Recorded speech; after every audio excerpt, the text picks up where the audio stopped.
Muy buenas tardes, aquí su amigo Pastor Miguel Rivas, contento de poder estar en esta nueva oportunidad frente a ustedes, ahora con la entrega del episodio número 12 de la serie Revelando los secretos del Apocalipsis. Quiero darle gracias a Dios en primer lugar, porque nos da la oportunidad de poder continuar esta serie de profecía. Hay muchos desafíos cuando uno prepara una serie de profecía, pero en medio de los desafíos, en medio de todo lo que pueda presentarse, gracias, Señor, tenemos que decirle en esta tarde, porque no solamente sustentas nuestra vida, no solamente estás en todo momento con nosotros, sino también nos concedes el privilegio de poder compartir con otras personas tu palabra. Gracias, Padre, por ello. Gracias también a cada uno de ustedes por compartir el link a lo largo de la semana. Hemos tenido la hermosa noticia de que el mensaje de estos podcasts han sido compartidos con muchas personas, muchas familias han escuchado el podcast y es el deseo de mi corazón que todos ustedes puedan prepararse para ese momento, puedan aprender de la palabra de Dios, puedan ampliar ese conocimiento bíblico que ya actualmente tienen. Este servidor tiene como humilde intención solamente ampliar un poquito, aportar un poquito al conocimiento bíblico que Dios está dispuesto a concederles a todos ustedes si se someten a la dirección del Espíritu Santo.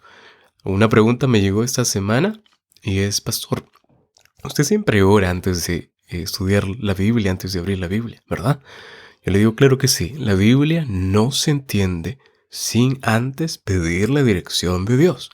Dios es el que inspira el estudio bíblico, Dios es quien abre la comprensión del ser humano. Por eso para todo momento, todo estudio, toda situación, la Biblia debe ser abierta, pero con oración. El ser humano a veces intenta entender la Biblia desde una perspectiva muy personal, pero la Biblia no se entiende así. La Biblia no es cualquier libro, la Biblia es un libro que tiene que ser estudiado, analizado e interpretado a través de la dirección del Espíritu Santo. Nosotros como seres humanos somos seres humanos falibles, que estamos proclives al error. Así que es necesario e importante entender esa gran verdad y hay mucho sustento bíblico que podríamos encontrar y mencionarlo ahora, pero para no extender el podcast, yo les invito a que puedan tal vez escribir por interno, mandarnos un mensajito, decir, Pastor, algunas referencias bíblicas de por qué es necesario orar antes de estudiar la palabra de Dios. Yo estoy contento de poder compartir todos esos textos con ustedes. Desde el fondo de mi corazón, gracias por apoyarnos en este proyecto y esperemos alcanzar a muchos más. Que Dios los bendiga donde quiera que estén y como es menester. Antes de iniciar, tenemos que pedir la dirección de nuestro Dios para que sea Él nuestro Maestro en esta preciosa hora que tenemos. Así que te invito a orar allí donde quiera que te encuentres. Aparta un espacio, apártate allí a un lado si es que estás tal vez en el trabajo. Y sepárate por un momento nada más para poder invocar la presencia de Dios, para poder pedir su dirección, para poder ponernos en las manos del Espíritu Santo, que sea quien guíe nuestros pensamientos y la interpretación que tengamos en esta tarde sea de agrado al Creador. Oh Padre, gracias. En esta nueva oportunidad le damos, porque tenemos aún el honor y el privilegio y la libertad de poder tomar la Santa Biblia y estudiarla. Pero no podemos hacerlo, Padre, sin antes pedir la dirección del Espíritu Santo, quien es el único que puede guiarnos por una interpretación correcta y segura, en armonía con lo que usted decide. Mi Dios, en esta tarde solamente queremos sentir su presencia. Sea usted nuestro Maestro, Señor. Sea usted quien se siente con nosotros, se lo imploramos. Sin usted, la profecía no se entendería. Sin usted la profecía o cualquier otra interpretación sería simplemente una idea vaga y vacía. Mi Señor, nos sometemos delante de usted para que sea usted quien subyugue cada idea personal. Alcáncenos, Padre, que el tema en esta tarde pueda alcanzar a muchos. Y gracias, Señor, por esas personas maravillosas que comparten el link, pues haciéndolo, mi Señor, comparten esperanza. Oramos en el nombre precioso de Jesús. Amén. Continuamos con el quinto sello del libro de Apocalipsis y este es un sello muy importante, tiene mucho contenido teológico. Yendo al capítulo 6, versículos 9 al 11, nos damos cuenta inmediatamente que las figuras que vemos aquí involucran un altar, involucra un santuario, involucra un juicio, involucran mártires y es un sello realmente que requiere de tiempo necesario para poder desarrollarlo. Así que es probable que en este episodio número 12 avancemos cierta parte o cierta sección de este quinto sello y luego en el episodio número 13 Dios primero podamos completar el análisis de este sello para luego pasar al sexto sello. Vamos a leer el texto bíblico. Ubíquense rápidamente en el libro de Apocalipsis capítulo 6 versículos 9 al 11. Dice la palabra de Dios textualmente así. Cuando abrió el quinto sello, vi bajo el altar, dice el apóstol Juan, las almas de los que habían sido muertos por causa de la palabra de Dios y por el testimonio que tenían. Y clamaban a gran voz diciendo, ¿hasta cuándo, Señor Santo y verdadero, no juzgas y vengas nuestra sangre en los que moran en la tierra? El verso 11 continúa diciendo, y se les dieron vestiduras blancas, noten ese detalle, y se les dijo que descansen todavía un poco de tiempo, hasta que se completara el número de sus consiervos y de sus hermanos, que también habían de ser muertos como ellos. Hay mucho contenido teológico en esta sección del libro de Apocalipsis. Vemos que hay almas bajo el altar. ¿Cómo es posible? Yo me pregunto, ¿cómo es posible? Y tal vez tú también te estés preguntando, que clamen personas que están muertas. ¿Es esto posible? Puede que esta sección haya creado mucha confusión dentro del mundo cristiano, pero la pregunta lógica sería, nuevamente la voy a realizar, ¿cómo es posible que clamen personas que están muertas? Las personas que están muertas ya. No claman, no tienen conciencia. Según la Biblia no tienen memoria de nada, ¿verdad? Casi todos los comentarios que he podido alcanzar, que han hablado sobre este quinto sello, muchos de ellos definen y en sus investigaciones afirman que el alma vive independientemente del cuerpo después de la muerte. Pero, ¿será esto lo que quiere decir el texto? Miren, el texto bíblico, leyendo a simple vista, nos podría darnos a entender la idea de que hay personas que están muertas, que están clamando. Una persona muerta no clama. Y luego lo vamos a ver dentro de poquito.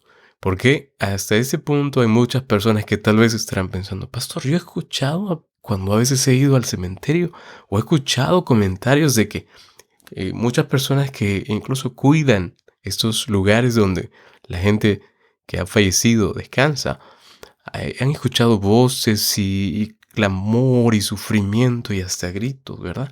¿Será esto posible? Vamos a ir develando este tema de a pocos.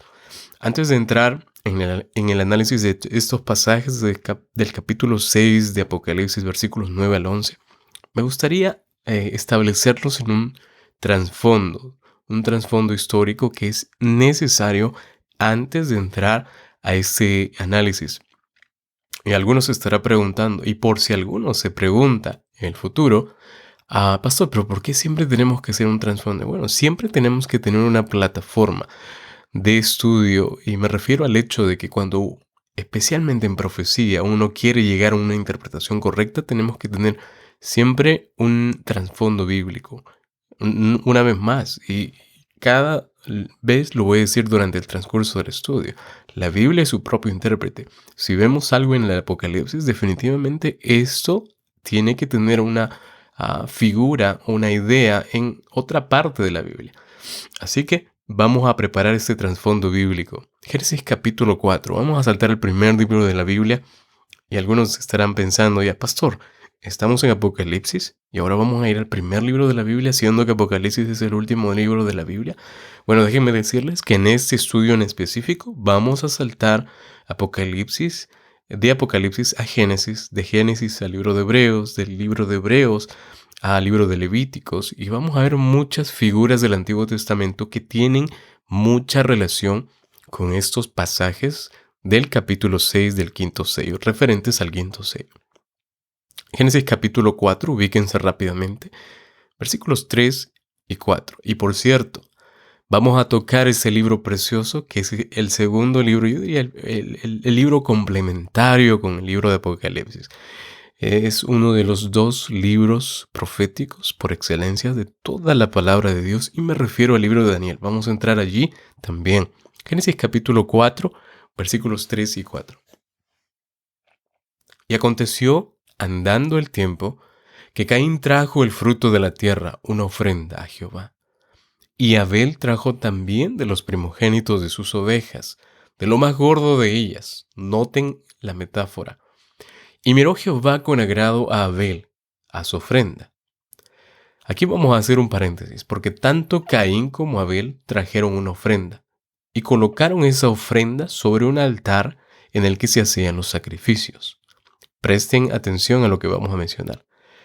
Mientras que Caín trajo, y no voy a ir mucho en el análisis de esto, solamente vamos a pasar lo más rápido que podamos, porque solamente es un pequeño trasfondo. Mientras que Caín trajo, y ustedes conocen la historia, solo los frutos de la tierra, Abel trajo una ofrenda de frutos y también, mis amados, según el escrito bíblico, un animal tal cual Dios lo había especificado.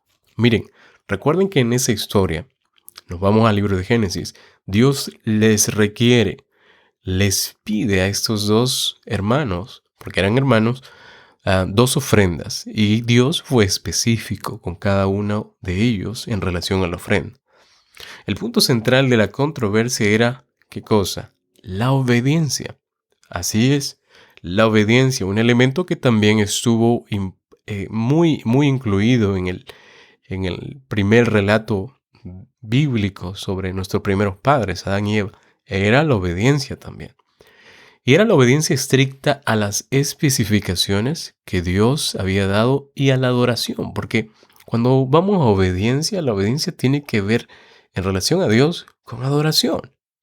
Si saltamos al libro de Hebreos capítulo 11, versículo 4, el texto bíblico dice de forma literal de la siguiente manera.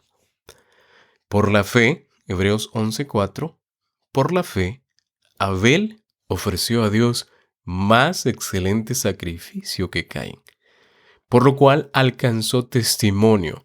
Allí la expresión testimonio lleva como, la palabra original en griego lleva como la expresión marturía, que significa, ahorita lo vamos a ver, testimonio en otras palabras, ¿verdad?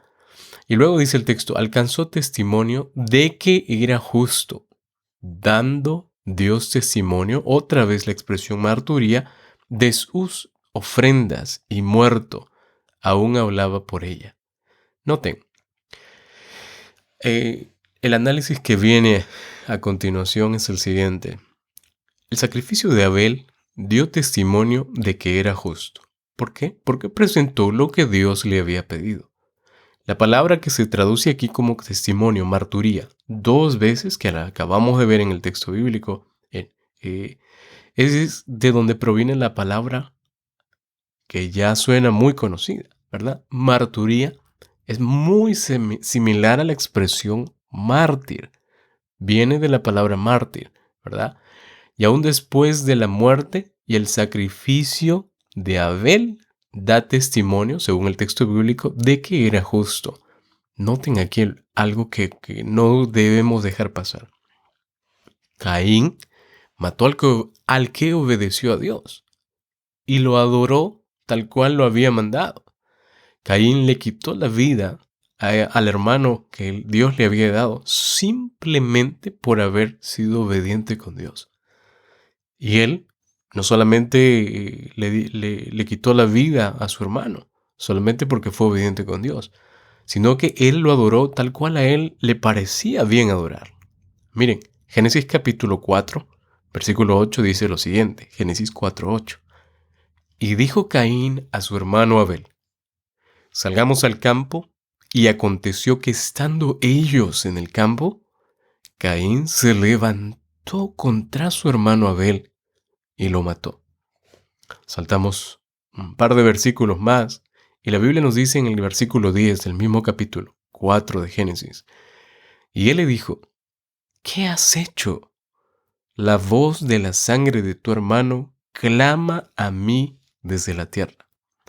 Mis amados, aquí es un hecho que aconteció, es un hecho muy triste, pero que nos lleva a pensar inmediatamente que Satanás fue el cabecilla en la muerte de Abel. Así como Satanás estuvo implicado en la desobediencia, en la primera tentación a nuestros primeros padres, Satanás también fue el cabecilla de la muerte de Abel. No como Caín, que era del maligno y mató a su hermano. ¿Y por qué causa le mató? Porque sus obras eran malas y las de su hermano eran justas. Esto lo leímos en 1 de Juan capítulo 3 versículo 12. La muerte de Abel fue totalmente injusta. El justo Abel murió y el malvado Caín vivió. Esta es la ironía de la vida, ¿verdad? Los buenos sufren y los buenos a veces sufren las consecuencias y los malos a veces salen limpios. El impío Caín derramó la sangre de su hermano al pie del altar del sacrificio. Y la sangre de Abel clamaba desde la tierra por vindicación y justicia. No era que el cuerpo de Abel o Abel ya muerto clamara, sino que esto pasa siempre, ¿verdad? Cada vez que una persona muere injustamente, inmediatamente el entorno, las personas que están allí claman justicia, ¿verdad? La justicia tiene que ser presentada, tiene que ser reclamada por los actos injustos, ¿verdad? Según las apariencias, el mal ganó y el bien perdió. En algún momento posterior se necesitaba rectificar esa justicia. La sangre de Abel clamaba pero de forma simbólica, para que se le hiciera justicia. Noten lo que dice el libro de Hebreos, capítulo 12, versículo 24. Hebreos, capítulo 12, versículo 24. A Jesús, el mediador del nuevo pacto, y a la sangre rociada, que habla mejor que la de Abel. Miren, el texto bíblico dice algo interesante. Porque según este texto, la sangre de Jesús habla mejor que la de Abel, o había ser mejor que la de Abel. La sangre de Abel clama por justicia, mientras que la de Jesús provee justicia. Podemos comprender mejor el clamor de los mártires leyendo los salmos donde los justos están clamando para que Dios les haga justicia. Por ejemplo, si saltamos al Salmo 79, versículos 9 y 10.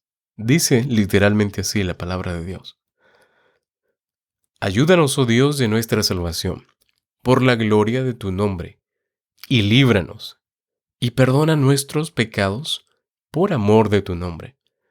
Porque dirán las gentes: ¿dónde está su Dios? Sea notoria en las gentes, delante de nuestros ojos, la venganza de la sangre de tus siervos que fue derramada. Interesante. Hasta aquí parte del trasfondo que quiero mostrarles para entrar en el análisis bíblico, pero también vemos aquí, según el texto bíblico que leímos de Apocalipsis capítulo 6, vemos que aquí se habla de un altar y que hay almas que claman bajo el altar. El tema del altar es un tema que se ha visto reflejado ya en el Antiguo Testamento. Y habían dos altares en sí en el santuario. En el santuario que se originó en el Antiguo Testamento, físicamente para la humanidad. El primero era el altar del sacrificio en el atrio. Y el segundo era el altar del incienso en el lugar santo ya. La pregunta sería, ¿debajo de cuál altar estaban estos mártires del capítulo 6 del quinto sello? ¿Debajo de cuál altar estaban estos mártires? Yo creo que para responder esta pregunta debemos considerar el sistema de sacrificios en el santuario del Antiguo Testamento. Vamos rápidamente para esto al libro de Levítico, capítulo 4, versículo 7. Levítico, capítulo 4, versículo 7. Dice así: y el sacerdote pondrá de esa sangre sobre los cuernos del altar del incienso aromático, que está en el tabernáculo de la reunión delante de Jehová, y echará el resto de la sangre del becerro al pie del altar del holocausto, que está a la puerta del tabernáculo de reunión. Aquí hay varios puntos importantes que surgen de este pasaje, de este versículo en sí, solo del versículo 7 del libro de Levítico, capítulo 4. Número 1, el primer punto que podemos rescatar o extraer de este pasaje es que el sacerdote derramaba la sangre de la víctima. Noten, el sacerdote derramaba la sangre de la víctima, ¿dónde, pastor? Al pie del altar del sacrificio. Noten ese simbolismo. El sacerdote derramaba la sangre de la víctima al pie del altar del sacrificio. Punto número 2. La palabra echará que vemos aquí, ¿verdad? O pondrá, en Levíticos 4:7, dice aquí que describe lo mismo que hacen los impíos con la sangre de los justos. Y esto pasó con Caín y Abel. Y también si saltamos al libro de Apocalipsis, capítulo 16, versículo 6, Apocalipsis capítulo 16, versículo 6, dice la palabra de Dios de manera literal así. Por cuanto derramaron la sangre de los santos y de los profetas, también tú les has dado a beber sangre, pues lo merecen. Noten, aquí dice que lo mismo hacen los impíos con la sangre de los justos. Punto número 3. La palabra muertos o la expresión muertos, que mejor sería inmolados, ¿verdad? En el quinto sello es idéntica a la que se traduce en inmolados en el capítulo 5, versículo 6, en donde se describe la muerte de Jesús como el Cordero de Dios. Noten, y esto lo vimos ya en el capítulo 5, mientras lo analizábamos. Vamos al cuarto punto. Según el texto bíblico de Levíticos 4:7, el sacerdote nunca ofrecía sangre en el altar del incienso. Recuerden que habían dos altares. El primero, y lo vamos a repetir, el primero era el altar del sacrificio que estaba en el atrio. En el atrio. Esto era fuera del lugar del santuario en sí. En el atrio, estaba en la parte exterior. Y el segundo era el altar del incienso dentro ya del santuario, que es el lugar santo. Luego tal vez podemos ver, mientras saltemos al estudio, podemos ver un poquito más sobre los compartimentos del santuario para tener una idea más clara, pero espero que se esté entendiendo la idea general. Entonces, el sacerdote nunca ofrecía sangre en el altar del incienso. En el altar del incienso se ofrecía incienso o elementos para quemar incienso. Número 5. El altar del sacrificio representa el sacrificio de Cristo. Noten esto, el altar del sacrificio que estaba en la parte exterior representaba el sacrificio de Cristo en la tierra. De modo que la sangre de estos mártires debe estar clamando desde la tierra. Ahora, en el Antiguo Testamento hay un vínculo estrecho entre las palabras alma y sangre. Cuando los impíos derraman sangre inocente, es decir, la vida, porque según la Biblia la sangre representa la vida, la sangre clama simbólicamente para que se les haga justicia. Saltando a Levíticos capítulo 17, versículo 11, noten lo que dice la Biblia. Porque la vida, en hebreo, nefesh, la vida, nefesh, de la carne, en la sangre está. Y yo os la he dado para hacer expiación sobre el altar por vuestras almas. Y la misma sangre hará expiación de la persona. Noten lo que dice el texto de Levíticos, Levítico 19:11, lo voy a volver a leer. Porque la vida, o el nefesh en hebreo, de la carne en la sangre está. La Biblia es clara. Saltando al libro de Deuteronomio, capítulo 12, versículo 23, dice lo siguiente. Solamente que te mantengas firme en no comer sangre, porque la sangre es la vida. Otra vez la expresión hebrea nefesh. Y no comerás la vida, otra vez nefesh, juntamente con su sangre. Noten, la Biblia describe la muerte de los justos a manos de los impíos como una ofrenda, como una oblación. Algunos utilizan esa expresión que me gusta mucho. Por ejemplo, si saltamos al libro de Juan el Evangelio, capítulo 16, versículo 2, vemos rápidamente aquí que Jesús explicó que los que iban a matar a sus fieles lo considerarían como un acto de culto a Dios, es decir, un sacrificio. La palabra servicio en este texto es latrein, de donde viene la palabra idolatría, ¿verdad? No es una palabra en inglés, es una palabra en griego, latrein, en latín, latrein, ¿verdad? De donde viene la palabra idolatría. Esta palabra tiene que ver con los servicios del santuario. Esto está apoyado por el libro de Hebreos, capítulo 9, versículos 1 al 6. Volviendo al texto bíblico de Apocalipsis, saltamos al capítulo 16, versículo 6. Leemos ahí una cita interesante que ahorita le vamos a dar lectura, pero allí explica. Nuevamente vamos a leer nuevamente mejor el libro santo de Dios, capítulo 16, versículo 6. Lo voy a volver a leer.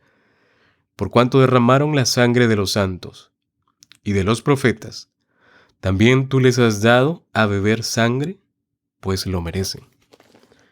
Aquí podemos ver rápidamente que el texto explica que los impíos derramaron la sangre del pueblo de Dios. Y por eso Dios les da sangre a beber. La palabra derramaron se usa para o en conexión con los sacrificios. Y hay muchos textos en la Biblia. Levítico 8, Mateo 23, Mateo 26, Mateo 22. Es significativo, mis amados, que el apóstol Pablo se refirió a su muerte, y ahora vamos al Nuevo Testamento, por un ratito, un momento, como un sacrificio. Si leemos 2 de Timoteo capítulo 4, versículos 6 al 8, la palabra sacrificado, en la Reina Valera, en esta versión hermosa que siempre utilizamos, significa derramar una ofrenda como acto de culto o como una observancia o ritual, ¿verdad? La palabra sacrificado.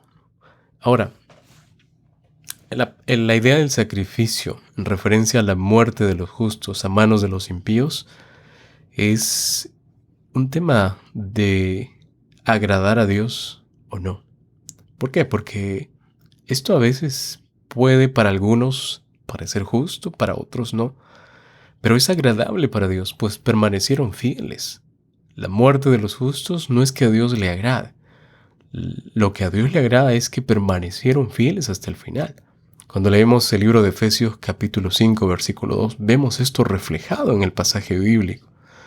Vemos cómo Dios se agrada y por el simple hecho de que fueron leales hasta el final. Y su fidelidad ganó muchas almas para el reino de Dios. Es decir, fueron ejemplos para otros. En las mentes de los que presenciaban la muerte de estos mártires, tiene que haber surgido el pensamiento: si vale la pena morir por esta causa, entonces también debe valer la pena vivir por ella, ¿no creen? Es interesante que estas personas murieron con una causa muy justa, muy clara, que era la defensa del Evangelio. Y estas personas que murieron por causa del Evangelio fueron considerados mártires. Murieron por causa de la palabra de Dios y por el testimonio que tenían. Mis amados, la palabra de Dios se refiere a sus enseñanzas. Y el testimonio que ellos tenían se refiere al testimonio de su vida práctica, que revelaba el carácter de Cristo. Y esto es lo más precioso de un cristiano. A veces hay personas que he escuchado que dicen ser cristianos y lo gritan a los cuatro vientos: yo soy cristiano. Pero sus palabras distan más que sus acciones. Distan mucho de sus acciones, ¿verdad? Hay muchos que dicen ser cristianos, muchos cristianos solamente de nombre, nominales. Pero el ser cristiano implica sacrificio, implica seguir los principios de Dios, tal cual a Dios lo quiere. La palabra mártir, y vamos a profundizar un poquito en esa palabra para que todos tengamos la idea clara sobre los mártires. Literalmente significa uno que testifica o da testimonio. Noten, uno que testifica o que da testimonio. Apocalipsis capítulo 12, versículo 11 nos ayuda a comprender el significado de esta palabra. El texto nos dice que los fieles de Dios vencieron a Satanás por la palabra de su testimonio y no amaron sus vidas hasta la muerte. El Señor Jesucristo dice que el que quiera ser su discípulo, tome su cruz y sígame, dice el Señor literalmente en su palabra. Eso implica hasta la muerte y muerte de cruz. Ahora, volviendo a la interpretación de la palabra mártir, saltando por la palabra mártir, yendo a la palabra testimonio, a la expresión testimonio. Esta expresión se traduce como mártir 3 veces en el Nuevo Testamento. Por ejemplo, Pablo se refirió a Esteban como mártir de Dios. Noten, eso está relatado o apoyado en Hechos capítulo 22, versículo 20. Por otro lado, Esteban fue apedreado porque reveló a Jesús tanto en su conducta como en su sermón. Hechos capítulo 6, versículo 15 y capítulo 7. En Apocalipsis capítulo 2, versículo 13 que ya vimos, Jesús, si ustedes recuerdan más que bien, describe a Antipas como mi mártir fiel, que fue muerto entre vosotros donde mora Satanás. Antipas también fue un mártir fiel que reflejó el carácter y la vida en acciones, en la práctica. Apocalipsis 17:6 describe, por ejemplo, a la gran ramera, que es una expresión que es aplicada a cierta iglesia, ¿verdad? Quien al final de la historia será culpable de la sangre de todos los mártires. Y cuando una vez hablo de mártires me refiero a todos los que dieron testimonio. Porque recuerden, el significado de la palabra mártir es aquel que da testimonio o testifica. ¿Pero de quién? De Jesucristo. Vamos avanzando. Vemos aquí que Juan testifica en presencia de Domiciano, y me refiero a Juan, al escritor de Apocalipsis. Él testifica en presencia de Domiciano, y es aquí donde el emperador lo echa en una caldera de aceite hirviente. Pero Dios preserva su vida. Sí, mis amados, esta fue parte de la vida del profeta. Lo echa en una caldera de aceite hirviendo. ¿Puedes imaginarte eso? Pero dice que Dios preserva su vida. Y el emperador, al contrario, reaccionó y lo exilió a la isla de Patmos. Imagínense. Así es que Juan estaba en la isla de Patmos por la palabra de Dios y por el testimonio que tenía. Porque Dios preservó su vida. Los mártires murieron porque revelaron la belleza. ¿De qué cosa, pastor? Simplemente la belleza del carácter del Señor Jesucristo. ¿En dónde o a través de qué? A través de sus palabras y en su vida práctica. Eran cristianos por precepto y por ejemplo. Y me llama mucho la atención porque cuando yo leo la Biblia y hago mis meditaciones diarias, veo cómo el cielo está interesado en los seres humanos. No solamente el Señor manda a sus ángeles, sino que Él está presente allí, intentando ayudarnos en todo momento. Los ángeles, dice un cierto libro hermoso que tomo como mi libro de cabecera, los ángeles registraron en los libros celestiales cada obra inicua que cometió la ramera.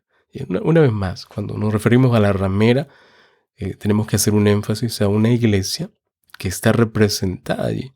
La mujer en la Biblia representa una iglesia, y lo vamos a ver dentro de poquito. La mujer representa una iglesia, es la representación de una iglesia, en forma metafórica, ¿verdad? Y cuando dice que habían 2 mujeres, vemos aquí en el libro de Apocalipsis 2 mujeres, una ramera y una mujer muy diferente que tiene un aspecto diferente que simplemente representaría una iglesia justa. Aquí hay 2 iglesias representadas, la iglesia de Dios y la iglesia de Satanás. Porque Satanás lo único que intenta o intentó desde el comienzo es replicar lo que Dios había hecho, pero no como Dios lo hace, porque tiene límites.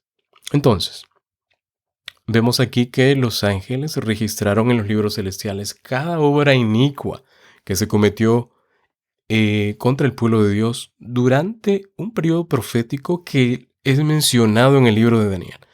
1260 años. 1260 años. Después del milenio, así es, después de ese milenio, el león de la tribu de Judá abrirá el registro ante todo el universo y vengará la sangre de los que murieron injustamente. Es decir, Dios, mis amados, rectificará los veredictos erróneos que fueron pronunciados por tribunales terrenales contra los hijos fieles de Dios que murieron defendiendo el Evangelio. El Tribunal Supremo del Universo, mis amados, que está presidido por el Creador, el Rey de Reyes y Señor de Señores, simplemente revocará todos los juicios injustos de aquellos tribunales terrenales que se sumieron en el error. Los malvados sacerdotes, prelados y papas. Y aquí es interesante porque en algunos escritos de la Iglesia Católica, en algunos escritos de los grandes reformadores que murieron defendiendo el Evangelio, vemos aquí que muchos de ellos apuntan, señalan a la Iglesia Católica como el movimiento que continuó, que sucedió a la Roma imperial. Y recuerden, la Roma imperial y la Roma papal o clerical. La Roma imperial fue aquella Roma que simplemente crucificó al Señor Jesús, y luego le sucedió la Roma papal. Aparentemente cambió su línea, cambió su trato, cambió su apariencia, pero continuó sigilosamente con las mismas intenciones para aquellos que rechazaban los dogmas, las enseñanzas de la Iglesia Católica. Y aquí vemos sacerdotes que estuvieron involucrados, prelados y papas, que vieron el tema de los 7 sellos y que recordarán tal vez todo lo que hicieron o lo que se hizo al pueblo de Dios. En ese entonces, cuando llegue el Rey de Reyes, confesarán ante el universo que ellos son dignos del castigo que se les proporcionarán a los fieles. Todos estarán bajo juicio. Todos, absolutamente todos, ¿verdad? Por eso aún es tiempo de abrir los ojos, de abrir la palabra de Dios y tomarla. Volviendo al estudio de Daniel 7. Y aquí este libro precioso, especialmente este capítulo, es un capítulo excelente que les recomiendo que lo lean. Describe vívidamente un tribunal celestial. Imagínense allí. Cierren los ojos, imagínense un tribunal celestial en donde los veredictos de los tribunales terrenales serán revocados. Daniel capítulo 7, versículos 21 y 25, describen cómo el cuerno pequeño, y el cuerno pequeño es otra expresión para referirnos a la Roma papal, persigue a los fieles de Dios, y aquí miren esta expresión, por tiempo, tiempos y la mitad de un tiempo. Esto se encuentra en el libro de Daniel capítulo 7. Les invito a que lo lean. Durante este periodo el papado destruye a los fieles de Dios sin misericordia. Los justos mueren y los impíos viven. El tribunal humano de la Inquisición, que ya mencionamos en el sello número 4, inculpa a los fieles y los ejecuta. Por eso bajo el 5º sello que ahora estamos viendo, los mártires claman a Dios para que juzgue al papado y vengue la sangre de sus hijos. Mis amados, el único propósito del juicio en Daniel 7 es vindicar a los que fueron injustamente condenados y muertos durante ese periodo que ya lo mencioné hace un momento, de los 1260 años. Pastor, ¿y dónde está esa explicación en la Biblia? Bueno, si ustedes analizan el libro de Daniel, capítulo 7, versículos 26 y 27, lo van a encontrar allí. Y miren lo que dice así. Pero se sentará el juez y le quitarán su dominio. ¿A quién le quitarán, pastor? Bueno, al cuerno pequeño, para que sea destruido y arruinado hasta el fin, y que el reino y el dominio y la majestad de los reinos debajo de todo el cielo sea dado al pueblo de los santos del Altísimo. Y aquí me refiero a los mismos santos que el cuerno pequeño persiguió en Daniel 7 y 25. Termino el texto bíblico. Cuyo reino es reino eterno, y todos los dominios le servirán y le obedecerán. Es interesante que el pergamino que menciona Apocalipsis capítulo 5, y esto también lo tocamos, versículo 1 y 2, contiene el registro indeleble de todos los actos malvados que el cuerno pequeño, la ramera o el papado realizaron durante el periodo de supremacía papal, es decir, durante la autoridad que se adjudicaron, en donde cometieron muchos abusos, imponiendo una adoración por exigencia, ¿verdad? Después del milenio, que es relatado en el capítulo 20 de Apocalipsis, vemos cómo el león de la tribu de Judá abrirá este libro, y los malvados opresores de los fieles de Dios recordarán en el más infinito detalle todo lo que hicieron a los fieles de Dios. Pero este libro no contiene tan solo las obras lóbregas, tristes y depravadas de la iglesia falsa, sino también contienen toda la historia del planeta desde comienzo hasta el fin, incluyendo lo que hizo el pueblo judío al Señor Jesucristo, cuando los líderes del judaísmo, y solo para recordarlo, escogieron a Barrabás en vez de al Señor Jesucristo. Este acto fue registrado en el libro con 7 sellos. Me llama mucho la atención porque este quinto sello, a lo largo de todo el análisis, y solo estamos viendo el background, el trasfondo, deja muy claro que el clamor de los mártires tiene 2 etapas históricas, distintas, un poquito diferentes. La primera etapa se compone de los mártires del pasado, que fueron inmolados por el papado durante el cuarto sello, es decir, sacrificados, muertos, tomaron sus vidas, ¿verdad? En el cuarto sello. Y la segunda etapa consta de los mártires que morirán en el futuro. Por eso cuando volvemos al texto de Apocalipsis capítulo 6, versículos 9 al 11, vimos que aún hay un grupo que tiene que ser añadido, ¿verdad? Y habla de estos mártires que morirán en el futuro cuando el papado resucite de su herida mortal. Ya al final del sexto sello lo vamos a revisar. Y saltando al libro de Daniel, capítulo 7, versículo 25, aquí vemos cómo se describe la primera etapa de los mártires. Y durante este periodo el cuerno pequeño persigue a los santos del Altísimo otra vez por tiempos y la mitad de un tiempo. Y aquí, según el análisis exegético y tomando la historia, vemos aquí que este tiempo corresponde del año 538, y tomen nota a este periodo, año 538 antes de Cristo, 538 al 1798 después de Cristo. Ambos periodos son después de Cristo. Saltando al texto bíblico de Daniel 7:25, dice lo siguiente: y hablará palabras contra el Altísimo, y a los santos del Altísimo quebrantará, y pensará en cambiar los tiempos y la ley. Y vamos a analizarlo de esta manera. Y serán entregados. ¿Quién es pastor? Los santos. En su mano. Hasta tiempo y tiempos y medio tiempo.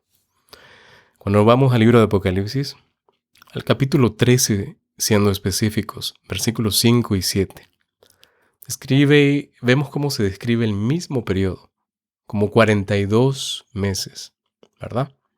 Durante los cuales la bestia, equivalente de igual forma al cuerno pequeño, guerrea o batalla contra los santos y los vence. Miren, vamos a darle lectura. También se le dio boca que hablaba grandes cosas y blasfemias, y se le dio autoridad para actuar 42 meses. Y abrió su boca en blasfemias contra Dios para blasfemar de su nombre, de su tabernáculo y de los que moran en el cielo. Y se le permitió hacer guerra contra los santos y vencerlos también. Se le dio autoridad sobre toda tribu, pueblo, lengua y nación. Es interesante que aquí vemos cómo se le da autoridad a ese pequeño cuerno, a ese movimiento, ¿verdad? Que es representado por la bestia, equivalente al cuerno pequeño. Vamos a hacer un paréntesis aquí y tenemos que mostrar una secuencia histórica de los primeros 4 sellos y las primeras 4 iglesias para poder continuar y tener la idea mucho más clara. Solamente, a modo de recuento, recuerden ustedes que el caballo blanco, representado por la iglesia de Éfeso, la iglesia apostólica, tuvo parte importante en la historia. El caballo rojo, Esmirna, la iglesia perseguida por los emperadores romanos. El caballo negro, representada por la iglesia de Pérgamo, aquella iglesia que transigió durante los días de Constantino. Y luego, antes de este estudio, la iglesia de Tiatira, que representa la iglesia papal. La iglesia papal que se asumió o que se adjudicó la autoridad entregada desde el primer papa, desde ese encuentro que tuvieron Jesús y Pedro. Que, por cierto, no tiene nada que ver con lo que Dios predeterminó. Apocalipsis capítulo 13, versículo 10, Dice lo siguiente, porque aquí vamos a hablar un poquito sobre la etapa de los mártires y aquella herida mortal que concluyó. Miren lo que dice el texto bíblico. Si alguno lleva en cautividad, va en cautividad. Si alguno mata a espada debe ser muerto. Aquí está la paciencia y la fe de los santos. Miren, aquí nos damos cuenta en primera instancia que la espada en los días de Pablo, y otra vez lo vamos a poder tomar en cuenta, representaba el poder civil de Roma, según Romanos 13, 1 al 4, que ya lo leímos. Durante el periodo de los 1260 años, el cuerno pequeño, es decir, la bestia, usó la espada del poder civil, recuerden ustedes, para perseguir y matar al pueblo de Dios, por las convicciones simplemente de sus conciencias. Pero tenemos que entender que no obstante, al concluir este periodo, la misma espada del Estado hirió mortalmente al papado. La herida mortal de la cual estamos hablando simplemente dio fin a la primera etapa de los mártires. Dios, nuestro Creador, le dijo a este primer grupo de mártires, en otras palabras y de forma sencilla, que descansaran por un tiempo, hasta que fuera inmolado el segundo grupo de mártires, según Apocalipsis 6. La palabra descansar aquí, haciéndole el análisis, se refiere al descanso de la muerte, es decir, que descansen, que pasen al descanso. Esto significa que los mártires no pueden estar literalmente clamando o durmiendo, al menos que estén hablando dormidos. Pero como les dije al inicio, un muerto no habla, no tiene conciencia de nada, simplemente está descansando, reposando. Apocalipsis capítulo 14, versículo 13, por el contrario, emplea la misma palabra descansar para referirse a aquellos que mueren en el Señor. Miren, Apocalipsis 14, 13 dice lo siguiente. Oí una voz que desde el cielo me decía, escribe, bienaventurados de aquí en adelante los muertos que mueren en el Señor. Sí, dice el Espíritu, descansarán de sus trabajos, porque sus obras con ellos siguen. Apocalipsis capítulo 13, versículo 3, saltamos un capítulo anterior. Vemos que el libro afirma que la herida mortal de la bestia se sanará. Aquí seguimos con el tema de la herida. Vi una de sus cabezas, dice el texto bíblico, como herida de muerte, pero su herida mortal fue sanada, y se maravilló toda la tierra en pos de la bestia. Tenemos que entender que después de sanarse esta herida mortal, la iglesia que no es de Dios, la iglesia opositora, y me refiero al cuerno pequeño, a la ramera, en otras palabras, a la iglesia de Roma papal, perseguirá y matará a un grupo segundo de mártires. Mis amados, la historia se va a volver a repetir. La historia pasada se va a volver a repetir. Según Apocalipsis capítulo 13, versículo 3, cuando se sane la herida, el papado manifestará la misma conducta que exhibió en el pasado. Algo que tenemos que tener en claro, todos los que estudiamos la palabra de Dios a profundidad, es que la resurrección no cambia el carácter de una persona o un sistema. Yo quiero que ustedes entiendan que la influencia de Roma en los países que en otro tiempo reconocían su dominio dista mucho de haber sido destruida. Y la profecía, además, cuando nosotros vamos profundamente al análisis del libro de Apocalipsis, el libro de Daniel, predice la restauración de su poder. Es decir, se vuelve contra Dios nuevamente y contra los hijos de Dios. Vamos a hacer una pausa aquí para poder continuar en el siguiente episodio, mis amados, y es importante que podamos ir de a pocos porque este sello, especialmente este segmento del capítulo 6 del libro de Apocalipsis, que por cierto tiene, como ya lo mencioné, mucho contenido teológico, debe ser analizado tomándonos el tiempo necesario, investigando correctamente y armando la estructura del estudio para poder acercarnos a la interpretación más correcta. Siempre lo hacemos bajo la dirección de Dios, bajo la inspiración del Espíritu Santo, y hay que darle gracias a nuestro Dios por habernos concedido un día más de estudio, un día más de vida y la oportunidad que tenemos de poder escuchar su palabra. Gracias a todos ustedes por este tiempo hermoso en la presencia de nuestro Dios. Les deseo una excelente semana Y vamos a terminar con una oración agradeciendo al Padre así como iniciamos. Así que te invito a orar donde quiera que estés. Vamos a inclinar el rostro y hay que agradecerle al Padre reverentemente. Vamos a orar. Amado Padre Celestial, Padre lindo, gracias Señor. Muchas gracias porque nos has concedido un tiempo más en tu presencia. Entendemos, Señor, que en cada momento debemos requerir de tu presencia en nuestra vida. Pues tu palabra nos enseña, oh Dios, que sin ti nada podemos hacer. Mi Señor, gracias por este nuevo tiempo y gracias también por cada persona que escuchará este podcast, este episodio específicamente, en cualquier parte del mundo, en este país y en muchos otros. Alcánzalos, alcanza a las familias a las cuales ellos representan y permítenos, Señor, poder seguir creciendo en ese conocimiento tan necesario para este tiempo final.